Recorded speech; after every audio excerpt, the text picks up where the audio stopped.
করে হ্যালো বললে কি হয় জানলে আপনি অবাক হয়ে যাবেন। বর্তমান আমাদের সোসাইটির ভিতরে ম্যাক্সিমাম পিপল সকলেই আছে, সকলে হ্যালো বলে ফোন রিসিভ করে হ্যালো বলা শুরু করে। শুধু তাই নয়, অনেকে হ্যালো বলে তারপরে সালাম দেয়, হ্যালো আসসালামু আলাইকুম। খবরদার, এই ভুলটি করা যাবে না। বিশেষ করে এই হ্যালো একটা যে শব্দ, সেখানের মূল একটা অর্থ রয়েছে হেল। হেল মানে কিন্তু জাহান্নাম, এটা কিন্তু দোজখ।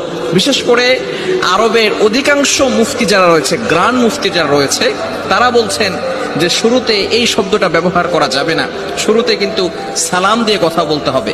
কারণ নবীজি সাল্লাল্লাহু আলাইহি ওয়াসাল্লাম নিজে জানিয়ে দিয়েছেন, আসসালামু ক্বাবলাল কালাম, কথা বলার পূর্বেই সালাম দিতে হবে। সালামই হচ্ছে একটা ইসলামের, মুসলমানদের সর্বপ্রথম কথাই হচ্ছে সালাম। সালামের অর্থ হচ্ছে শান্তি বর্ষিত হোক।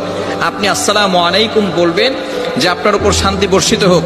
এরপরে সালাম একটু বৃদ্ধিও করা যায়, আসসালামু আলাইকুম ওয়া রাহমাতুল্লাহি ওয়া বারাকাতুহু।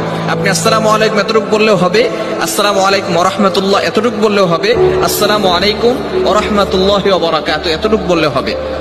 অনেক সময় আমরা উত্তর দিতে একটু ভুল করে থাকি। আসসালামু আলাইকুম যদি কেউ বলে তাহলে তাকে একটু বাড়িয়ে বলতে হবে, ওয়ালাইকুম আসসালাম ওয়া রাহমাতুল্লাহ। এটা হচ্ছে সুন্নাহ পদ্ধতি। যদি কেউ আসসালামু আলাইকুম ওয়া রাহমাতুল্লাহ বলে তাহলে তাকে তিনটা শব্দ বলতে হবে, ওয়ালাইকুম আসসালাম ওয়া রাহমাতুল্লাহি ওয়া বারাকাতুহু।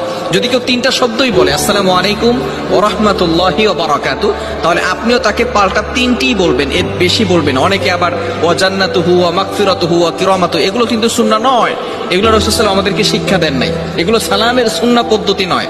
এজন্য তিনটা পর্যন্ত বলা যাবে, এর বেশি নয়। এজন্য প্রত্যেকটা কথা বলার শুরুতেই আমাদেরকে কিন্তু সালাম দিতে হবে। এই সালাম কিন্তু সর্বপ্রথম আসমানের আমল। আসমানের সর্বপ্রথম আদম আলাইহিস সালাতু ওয়াস সালামকে আল্লাহ পাক রব্বুল আলামিন যখন সৃষ্টি করেছিলেন, সৃষ্টি করার পরেই তিনি আদম আলাইহিস সালামকে একটা অর্ডার করেছিলেন। আল্লাহ পাক রব্বুল আলামিন আদেশ করেছিলেন, আদম যাও তুমি ফেরেশতাদেরকে গিয়ে সালাম দাও। তিনি সালাম দিলেন, আসসালামু আলাইকুম ওয়া রাহমাতুল্লাহ। আল্লাহ পাক রব্বুল আলামিনের আসমানের সর্বপ্রথম আমল হচ্ছে এই সালাম। এই সালাম দিলে মানুষের অহংকার দূর হয়, মানুষের ভিতরে যে অহংকার রোগ আছে এই অহংকার থেকে সে মুক্ত থাকে। এবং সালামের ব্যাপারে আল্লাহ তাআলা পবিত্র কোরআনুল কারীমের ভিতরে আয়াত নাজিল করে দিয়েছেন।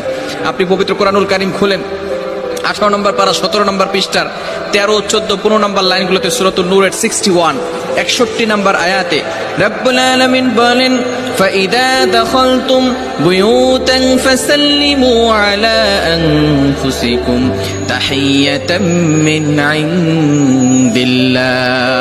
আল্লাহ পাক রব্বুল আলামিন জানিয়ে দিয়েছেন, যদি কোনো ব্যক্তি ঘরে ঢোকার সময় সালাম দেয়, আল্লাহ পাক রব্বুল আলামিন ওই ঘরের ভিতরে বরকত নাজিল করে দেন, ওই ঘরের ভিতরে আল্লাহ পাক রব্বুল আলামিন শান্তির ব্যবস্থা করে দেন।